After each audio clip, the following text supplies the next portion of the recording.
Il y a une chose qu'on ne parle jamais, mais c'est réellement du facteur chance, réellement du facteur d'avoir un bon métabolisme, réellement du facteur d'avoir des prédispositions à pouvoir être mince, avoir des prédispositions à avoir une vie qui est plus ou moins confortable. Et je suis exactement dans ce cas-là. Pas Émilie, ma coach peut-être principale du programme, qui a perdu 20 kilos avec le programme, mère de deux enfants. Mais moi, oui, et j'en ai conscience. Et parce que j'en ai conscience, je refuse tout jugement dans mon coaching. Parce que on ne part pas tous avec les mêmes chances. Et faire comme si c'est faux, faire comme s'il faut que de la détermination, que de la motivation, ben, c'est se mentir à nous-mêmes, personnes qui sont comme moi, mentir aussi à vous. On n'a pas tous les mêmes chances, on n'a pas tous la même métabolisme, on n'a même pas tous les pulsions alimentaires. Parlons-en. Certaines personnes ont faim, tout simplement. Ils ont faim. Et elles ont faim.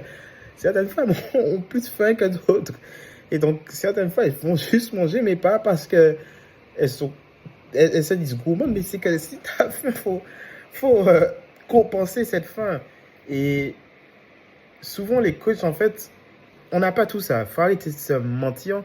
99% d'entre nous, on n'a pas tout ça. On fait partie du bon panier et c'est d'ailleurs pour ça qu'on est coach. Et quand on prend nos clients, enfin pas pour moi parce que je ne fais pas ça, et certains quand ils prennent leurs clientes, ils ne prennent pas en compte le fait qu'eux ils ont de la chance. Ils font comme si tout est lié au travail. Et c'est faux les amis. C'était une vidéo comme ça qui m'est venue pour pouvoir vous dire de ne réellement pas vous juger et réellement commencer à accepter qui vous êtes. J'ai pas une bonne morphologie, j'ai un métabolisme qui est au ralenti, j'ai souvent faim, j'ai des compulsions alimentaires et c'est ok. Je vais faire avec ça. Ne me dites pas que je vais pas faire avec ça, je vais faire avec ça parce que c'est qui je suis. Non pas parce que je suis pas motivé ou autre, mais qui je suis par rapport à ce qui en crie en fait. Et un bon avancement doit commencer avec cette totale honnêteté que vous devez avoir avec vous-même. Réellement, cette totale honnêteté et cette totale transparence.